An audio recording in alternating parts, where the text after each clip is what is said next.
ಕ್ರಿಸ್ತನನ್ನು ಪ್ರತಿಫಲಿಸುವಂತೆ ನಿಮ್ಮ ಆತ್ಮಗಳನ್ನು ವಾಕ್ಯದಲ್ಲಿ ಬಲಪಡಿಸುವ ಅನುದಿನದ ಧ್ಯಾನ. ಇಂದಿನ ಧ್ಯಾನದ ಶೀರ್ಷಿಕೆ ತಂದೆ ತಾಯಿ ಇಬ್ಬರ ಕೆಲಸವು ಮುಖ್ಯವಾಗಿರುತ್ತದೆ. ಈ ದಿನದ ದೇವರ ವಾಕ್ಯ, ಯೆಹೋವನು ನೀತಿವಂತರ ನಿವಾಸವನ್ನು ಆಶೀರ್ವದಿಸುವನು. ಜ್ಞಾನೋಕ್ತಿಗಳು 3ನೇ ಅಧ್ಯಾಯ 33ನೇ ವಚನ. ಬಹಳ ವಿವೇಚನಾಪೂರ್ಣದಿಂದ ದೇವರ ವಾಕ್ಯವು ಯುವಕರ ಮನಸ್ಸುಗಳಲ್ಲಿ ಆಳವಾಗಿ ಬೇರೂರುವಂತೆ ಮಾಡಬೇಕು. ಅದು ಅವರ ನಡತೆಯ ಮಾನದಂಡವಾಗಿರಬೇಕು.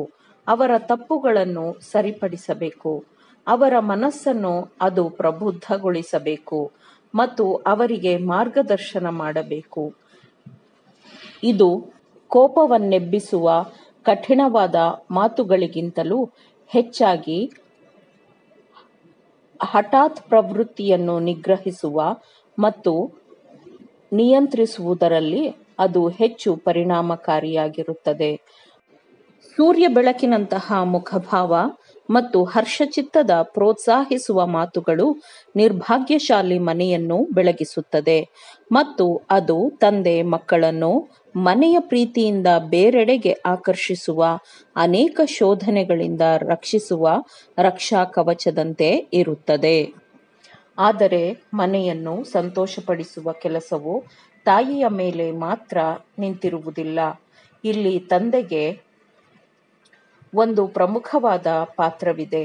ಗಂಡನು ಮನೆಯ ಸಂಪತ್ತಿನ ಮನೆಪಟ್ಟಿಯಾಗಿದ್ದು, ಮನೆಯ ಸದಸ್ಯರು ತಾಯಿ ಮತ್ತು ಮಕ್ಕಳನ್ನು ಬಲವಾದ ಒಗ್ಗಟ್ಟಿನ ಬಂಧಗಳಿಂದ ಒಟ್ಟಿಗೆ ಬಂಧಿಸಬೇಕು.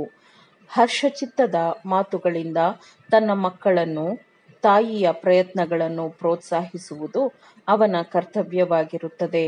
ತಾಯಿಯು ತನ್ನ ಸ್ವಂತ ಕೆಲಸವನ್ನು ಅಪರೂಪವಾಗಿ ಮೆಚ್ಚುತ್ತಾಳೆ ಮತ್ತು ಆಗಾಗ್ಗೆ ತನ್ನ ಶ್ರಮದ ಬಗ್ಗೆ ಕಡಿಮೆ ಲೆಕ್ಕ ಹಾಕುತ್ತಾಳೆ. ಅವಳು ಅದನ್ನು ಮನೆಯ ಕಠಿಣವಾದ ಪರಿಶ್ರಮವೆಂದು ಪರಿಗಣಿಸುತ್ತಾಳೆ. ಅವಳು ದಿನದಿಂದ ದಿನಕ್ಕೆ, ವಾರದಿಂದ ವಾರಕ್ಕೆ ಯಾವುದೇ ವಿಶೇಷ ಫಲಿತಾಂಶಗಳಿಲ್ಲದ ಅದೇ ಕೆಲಸಗಳನ್ನು ಮಾಡುತ್ತಿರುತ್ತಾಳೆ. ದಿನದ ಕೊನೆಯಲ್ಲಿ ಅವಳು ಸಾಧಿಸಿದ ಅನೇಕ ಸಣ್ಣ ಕೆಲಸಗಳನ್ನು ಆಕೆ ಹೇಳಲಾಗುವುದಿಲ್ಲ. ತನ್ನ ಗಂಡನ ಸಾಧನೆಯ ಪಕ್ಕದಲ್ಲಿ ತನ್ನನ್ನು ಇರಿಸಿಕೊಂಡು ತಾನು ಹೇಳಿಕೊಳ್ಳುವ ಯೋಗ್ಯ ಕೆಲಸವನ್ನೇನೂ ಮಾಡಿಲ್ಲ ಎಂದು ಅವಳು ಭಾವಿಸುತ್ತಾಳೆ. ತಂದೆಯು ಆಗಾಗ್ಗೆ ಸ್ವತೃಪ್ತಿಯ ಮನಸ್ಥಿತಿಯೊಂದಿಗೆ ಮನೆಗೆ ಬರುತ್ತಾನೆ ಮತ್ತು ಹಗಲಿನಲ್ಲಿ ತಾನು ಮಾಡಿದ ಸಾಧನೆಗಳನ್ನು ಹೆಮ್ಮೆಯಿಂದ ನೆನಪಿಸಿಕೊಳ್ಳುತ್ತಾನೆ. ಮಕ್ಕಳನ್ನು ನೋಡಿಕೊಳ್ಳುವುದು, ಅಡಿಗೆ ಮಾಡುವುದು, ಮನೆಯನ್ನು ಕ್ರಮವಾಗಿ ಇರಿಸುವುದನ್ನು ಹೊರತುಪಡಿಸಿ ಅವಳು ಹೆಚ್ಚೇನೂ ಮಾಡಿಲ್ಲ. ಅವಳು ವ್ಯಾಪಾರಿಯ ಪಾತ್ರವನ್ನು ನಿರ್ವಹಿಸಲಿಲ್ಲ. ಖರೀದಿ ಅಥವಾ ಮಾರಾಟದಲ್ಲಿ ತನ್ನನ್ನು ತೊಡಗಿಸಿಕೊಂಡಿಲ್ಲ. ರೈತನಂತೆ ಅವಳು ಮಣ್ಣನ್ನು ಉಳುಮೆ ಮಾಡಿಲ್ಲ. ಅವಳು ಯಾವ ಯಂತ್ರಕರ್ಮಿಯ ಕೆಲಸವನ್ನು ಮಾಡಿಲ್ಲ ಎಂಬ ಭಾವನೆಯು ಅವನಲ್ಲಿ ಬರಬಹುದು. ಪರದೆಯನ್ನು ಸರಿಸಿ ದೇವರು ದಿನದ ಕೆಲಸವನ್ನು ನೋಡುವಂತೆ ಅವನ ಅನಂತವಾದ ಕಣ್ಣು ಒಬ್ಬರ ಕೆಲಸವನ್ನು ಇನ್ನೊಬ್ಬರ ಕೆಲಸದೊಂದಿಗೆ ಹೇಗೆ ಹೋಲಿಸುತ್ತದೆ ಎಂಬುದನ್ನು ತಂದೆ ತಾಯಿಯು ಪರಿಗಣಿಸಿದಾಗ, ತಂದೆ ತಾಯಿಯು ಪರಲೋಕದ ಪ್ರಕಟಣೆಯ ಬಗ್ಗೆ ಆಶ್ಚರ್ಯಚಕಿತರಾಗುತ್ತಾರೆ.